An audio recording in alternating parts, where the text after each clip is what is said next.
So great to see everybody. Okay. So, guys, we are in the heart of these Avram stories. As Jeremy said, these stories that are so amazing, and I love them so much. Uh, we just finished Lech Lecha, and we're moving into Vayera, so we're like right in the stories of Avram, and there's so many aspects to look at when we look at Avraham. He's a religious revolutionary. He is the father of Isaac and Ishmael, but really the father of all of monotheism. He passes all of these tests, but something I think might be overlooked sometimes and was really distilled for me this year is how much we can learn from Avraham as a husband. Jeremy, all of your nice words were in perfect timing because I wanted to talk about relationships. Avraham and Sarah were, of course, the original power couple with amazing connection. It's so clear from even the little bits and pieces of these stories that we have in them. You can just feel their love and their connection, and they're on this journey together to bring the light of Hashem to the world.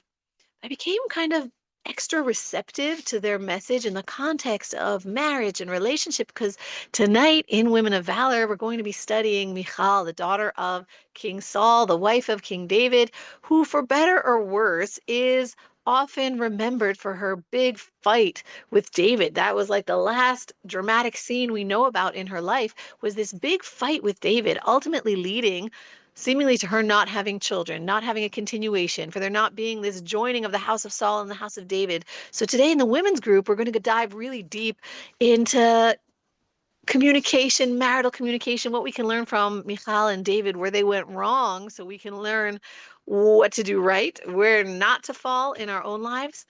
But in the study of that, there's something that I realized that's more general, which is that when we're studying the Bible, there are so many couples in the Bible, and we all know that being married is not always smooth sailing, but we don't hear a lot of stories of marital conflicts in the Bible, except for just a few times. When I say conflict, I mean like an actual back and forth, not just somebody saying something that might annoy the other. Like I'm sure that when Eve heard Adam blaming her for giving him the fruit, she was probably like, oh my gosh, I can't believe he's blaming me for that. But we don't actually hear an argument. I'm talking about an actual upsetness with like not nice words being said to each other.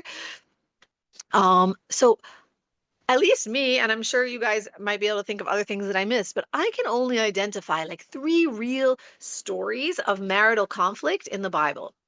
You guys thinking about them? Try to like review, like try to like pick them up in your mind. We have Michal and David, famously. She tells him, ooh, the king out there dancing with everybody, so respectable. Because he's dancing with all the, the simple people. And then how does he respond? Well, he immediately pulls out, the dead father card and says, well, Hashem took the kingdom from your father, and I'm going to, oh, you don't like when I humble myself? So you know what I'm going to do? I'm going to do it even more. So, there's also, so that's one conflict. That's pretty rough. And then going backwards, let's say chronologically, we have the conflict between Jacob and Rachel when she says, bring me children or I'm just going to die. And then, what does he say? He says, well, I mean, am I God that prevented you from having children? It's not like I don't have children. God prevented you from having children. And then we have the conflicts between Sarah and Avraham on the status of Hagar and Ishmael in last week's Parsha and this coming week's Parsha. So there might be more, but that's where I'm holding. These are the ones that I was able to think of.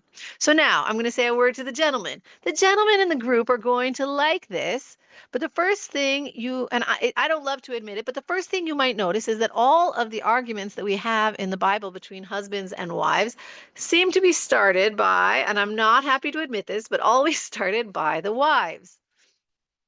I feel like all the husbands are just nodding like, yeah, of course, I know what that's about. Um, what else do we notice in those three stories? Again, I'm not happy to admit this, but each time it seems that the claim of the wife against the husband is kind of unjustified. In like the actual words that are being said, each time they seem to be blaming the husband for something he didn't actually do wrong. When Michal confronts David, I mean, us as the readers, we know that it's beautiful that he's dancing before the Lord. That's wonderful. She's clearly like wrong to criticize that, right? And when Rachel says to Jacob, bring me children, I mean, we as the readers know that he can't just magically abracadabra give her children. Clearly, it's not his fault. And when Sarah says to Abraham, I gave you my maidservant, and now she's being so disrespectful to me. She says in Hebrew, Chamasi alecha, like my Hamas is on you. I'm so angry at you that I'm calling you Hamas. Like it doesn't actually get worse than that.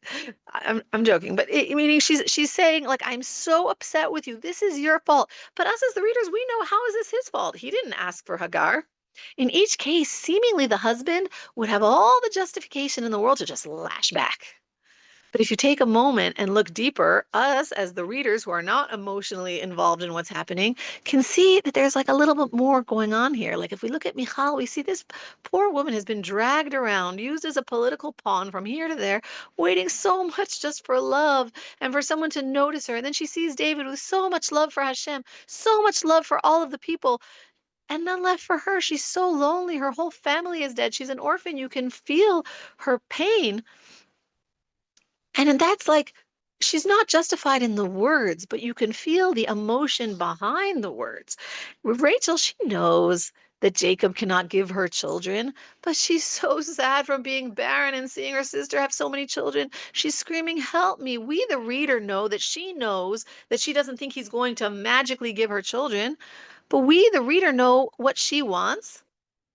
She wants support. She wants prayers. She wants him to see her pain. So on the face of it, the husbands have every right to get mad for being blamed unfairly, right? Like it makes sense.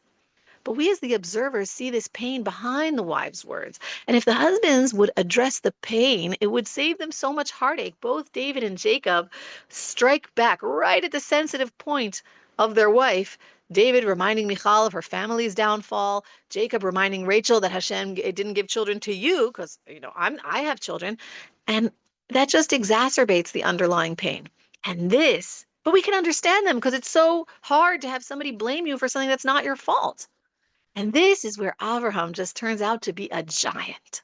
Sarah is blaming him for something that doesn't seem to be his fault. What does he do? Does he lash back? Does he say, my fault? How is this my fault? He could say something mean. He could say something hurtful, like, well, you should have thought of that before you told me to take Hagar. And your personality is not so great either. I'm not really a big fan of your parents. He hears her and he says to himself, okay, I could be defensive, but what does Sarah really need right now? What is she really saying when she's saying that it's my fault?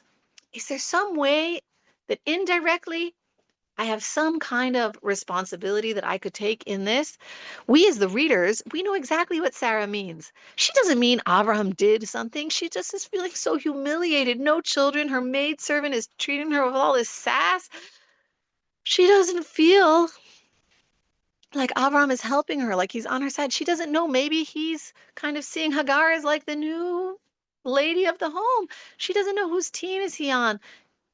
Abraham says to himself, she doesn't know if I'm fundamentally backing her and loyal to her. So what does he say? He sees not the words, but the underlying emotion in her pain. What does she need? She needs my support and my backing. She doesn't need my insults when she's already down. So what does he say? Okay, he says, nothing harsh. He says, okay, she's your maidservant. You have my full support and backing to discipline her as you see fit. I trust your judgment. You have my support. And, if you think it's just a one-time thing that Avram is like a hero in this department, I think we could look at this week's coming portion and see again when Sarah confronts him saying she doesn't want Ishmael to be around with Isaac. He doesn't lash back at her. He doesn't love it. He could say to her, oh, you're just jealous that I have two sons. He could say a million things. He pauses, he prays, he asks Hashem for guidance, and then responds. Like it seems so simple, but as we can see from other biblical giants and heroes, and I imagine from our own lives as well, it's really hard. It's hard to take that pause when somebody says something hurtful to us, especially if it's untrue or unjustified. But Avram is giving these two keys to us for communication in marriage, and I don't think only in marriage, communication in every relationship, that are really the whole story. If we could internalize Abraham's lessons, I think it would reduce 90% of conflicts in our homes, in our extended families, in our communities. What does he do? He pauses. First thing is that he pauses, tries to hear what is really being said, not the accusations, but what is the pain, and to address the pain, not the accusation. And the key number 2 that he gives us, he doesn't just pause. When he doesn't know how to answer, he prays. He turns his heart to Hashem and he says, this is not necessarily something I see eye to eye on with my partner. But the main thing is not getting my will done. The main thing is getting Hashem's will done. So he orients himself to really hear the other person and orients his life and his decisions to be in Hashem's will and not his own will. And it's like in this combination, these two insights that he's giving us, even though they're seemingly like very simple, I think they're just amazing reminders of these incredibly powerful keys for just maintaining true peace and love and understanding in our relationships. So we bless us that we may all have peace in our homes and in all of our family relationships and with all of our other meaningful relationships in our lives in the light of our father Avraham. Bye, everybody. Great to see you all.